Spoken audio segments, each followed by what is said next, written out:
Haben Sie. Danke. Ja, meine Damen und Herren, vielen Dank für diese Präsentation. Mein Name ist Michael Gahler, ich bin einer der hessischen Europaabgeordneten und einer von den 5 Europaabgeordneten, die vor kurzem von der chinesischen Regierung sanktioniert worden sind. Das war eine Reaktion auf Sanktionen der Europäischen Union gegen 4 Funktionäre in Xinjiang. Da ging es um die Unterdrückung und die Lagerhaltung von 1 Million Uiguren.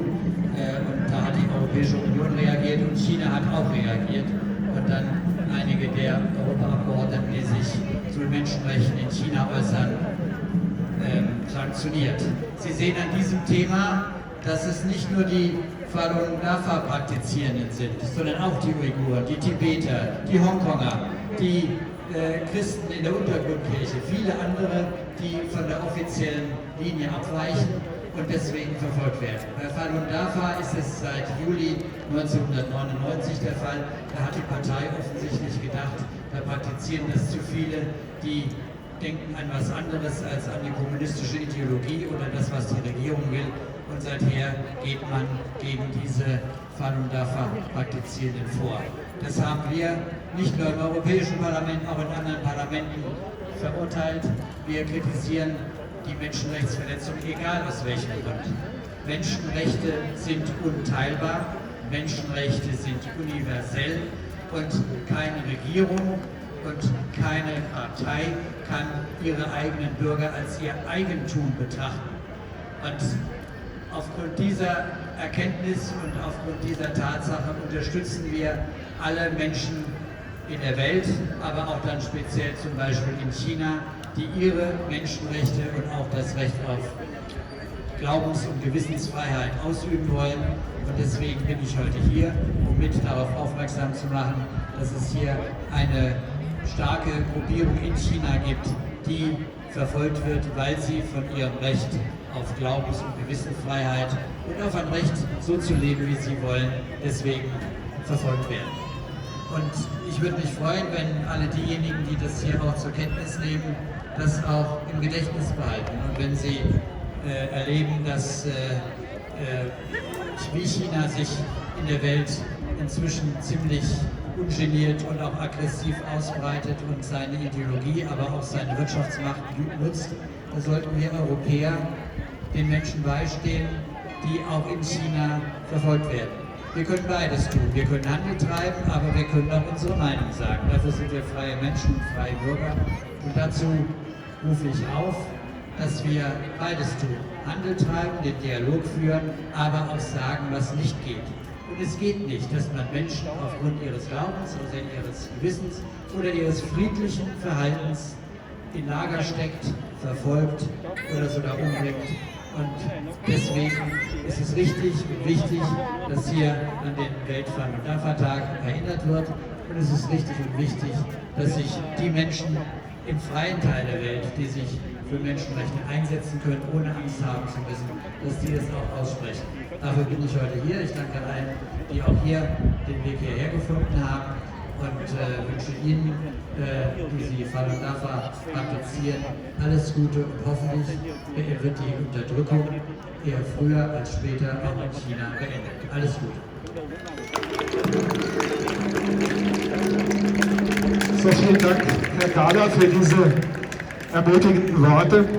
Und ich möchte Ihnen jetzt einen nächsten Redner vorstellen, und zwar der Herr Manyang Nge. Manyang Nge ist Hongkong-Chinese. Hongkong ist ja auch so ein Reizthema. Und Herr Nge wird uns im Namen der Internationalen Gesellschaft für Menschenrechte, die auch hier in Frankfurt, die hier in Frankfurt ansässig ist, und er wird uns ein bisschen etwas berichten aus Sicht einer NGO, sprich einer Menschenrechtsorganisation. Herr Nge, kommen Sie bitte.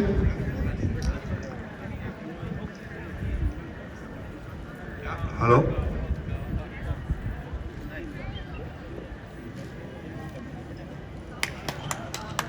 Danke. Einen schönen Tag, meine Damen und Herren. Ja, ich bin ursprünglich aus Hongkong. Ich habe sehr viel erlebt in meinem Leben, was passiert in China. Das Geschichte China ist sehr lang, das werde ich nicht komplett erzählen. Aber wir fangen an mit, was passiert mit Falun Gong. Wie der Herr gerade auch vorher erwähnt, Falun Gong wurde in China seit 92 verbreitet und 99 war fast 100 Millionen Chinesen das praktizieren. 100 Millionen. Das heißt, ungefähr alle 13 der Chinesen praktizieren eine Falun Gong. Und das ist schön. Warum das schön ist?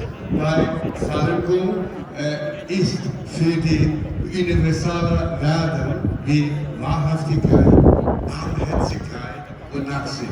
Das ist genau, was die Welt braucht und noch mehr, was China braucht.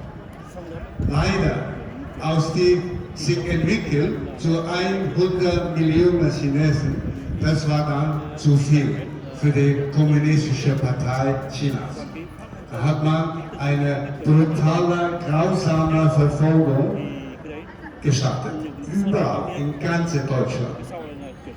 Heute viele haben gehört, die Verfolgung gegen die Uiguren in Xinjiang oder Osttürkestan, manche sagen, sehr brutal, sehr grausam. Über 1 Million Uiguren sind in Konzentrationslager und ihre Methode bei der Folterung und alles ist eigentlich identisch mit was die schon vor 20 Jahren mit dem Falun Gong Praktizierenden angefangen haben.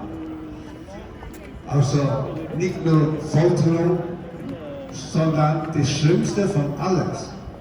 Falun Gong Praktizierenden, die sind Opfer geworden für eine brutale, grausame, großskalige Organraub. Besonders Falun Gong Praktizierende, die jung und gesund sind, die verschwanden einfach nach der Polizeiverhaftung.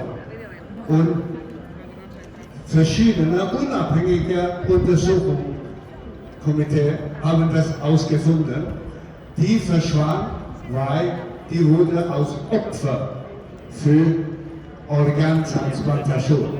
Das heißt, die schlachten die Menschen, besonders die jungen und gesunden Menschen, und nehmen ihre Organe aus. Leber, Nieren, Herz und so weiter. Ja? Jährlich in China ca. 60.000 bis 100.000 Organtransplantationen stattfinden. Und woher kommt dieser Organ? Bis heute kann die chinesische Regierung nicht nachweisen, woher diese Organe kommen. Zuerst haben die ganze Welt angelogen, dass das Spenden sind. Das stimmt nicht. Wir haben untersucht. Ja? Es gibt nicht viele Spenden, Organspenden in China. Später haben die gesagt, ja, der kommt von todverurteilten, hingerichteten Gefangenen. Das ist in sich auch ein menschenrechtliches Verbrechen, aber das stimmt auch wieder nicht, weil jährlich sind zwischen 2000 bis 7000 Hinrichtungen in China stattfinden. Und wie kann, sagen wir, 7000 Hinrichtungen, wie kann das genügend Organ für fast 100.000 Transplantationen pro Jahr? Unmöglich. Ja? So, jedenfalls, das Europäische Parlament hat schon im Jahr 2013 eine scharfe Kritik an diese menschenrechtlichen Verbrechen und fordert eine unabhängige Untersuchung vom UNO oder von dem Europäischen Parlament. Und bis jetzt hat die chinesische kommunistische Regime verweigert. So, meine Damen und Herren, wenn wir über China sprechen, Sie haben auch vom Herrn Gala vorher gehört, wegen menschenrechtlicher schlimmer Verbrechen hat die Europäische Union verschiedene chinesische Beamte sanktioniert. Sanktioniert heißt, die dürfen nicht zum Beispiel nach EU fahren und ihre Vermögen in EU, in die Banken wird eingefroren. Ja? Und alle Firmen, die mit EU zu tun, dürfen nicht diese sanktionierte Beamten irgendeine Service, eine Leistung oder Produkte anbieten. So, das ist schon eine spürbare Aktion bei Sanktionen. Und jetzt hat China eine Gegensanktion, eine Rache gemacht. Ja? Unter anderem Herr Gala wurde auch sanktioniert. Obwohl er hat nur was Gutes für das chinesische Volk gemacht, nämlich die grundlegenden Menschenrechte jeder Chinesen zu verteidigen. Und das ist doch gut so. So, meine Damen und Herren, die haben Falun Gong verfolgt, nicht nur, weil die Falun Gong 100 Millionen geworden sind. Es gibt noch einen Grund, nämlich das Wertesystem. Weil ich habe vorher gesagt, die Falun Gong halten sich an den universalen Werten von Wahrhaftigkeit, Barmherzigkeit und Nachsicht. Und leider, die chinesische kommunistische Partei stehen für genau gegensätzliche Werte. Die haben Millionen Chinesen so beeinflusst, nämlich nicht in die Richtung Wahrhaftigkeit, Barmherzigkeit, Nachsicht, sondern in Falschheit, in Aggressivität und in Bösartigkeit. So, das ist genau umgekehrt. Da liegt ein tiefgehender Grund, warum Falun Gong und viele andere Glaubengemeinschaften, tibetische Buddhisten, die Untergrundchristen, die islamische Uiguren, alle verfolgt sind. Weil alle Glaubengemeinschaften haben andere universale Werte wie die kommunistische Partei. Und warum ist es wichtig für uns in Deutschland auch die Menschenrechte für die Chinesen verteidigen? Weil solche Menschen wie Falun Gong Praktizierende, die versuchen, diese positive Werte wie Wahrhaftigkeit, Barmherzigkeit und Nachsicht im Leben halten. Und das ist ein sehr wichtiger Gegengewicht gegen die chinesische kommunistische Partei, weil die verbreiten Falschheit, Bösartigkeit und Aggressivität. Und das ist nicht gut für die Welt.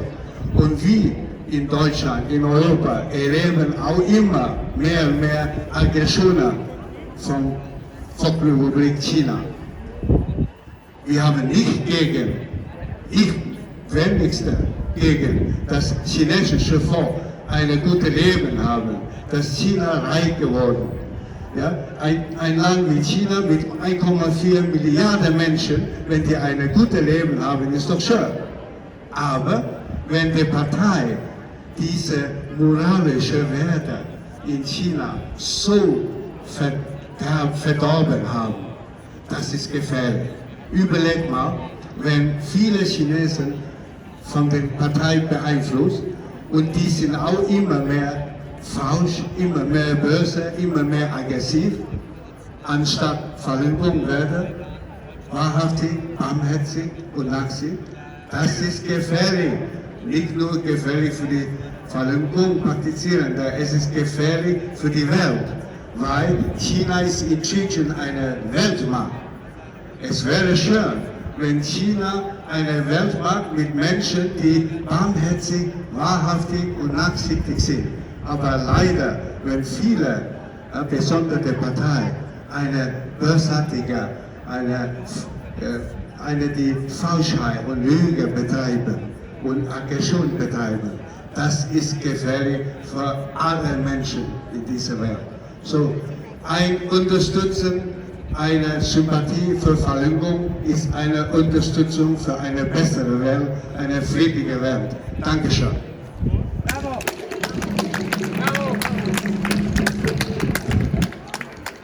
Ja, vielen Dank, Herr Inge.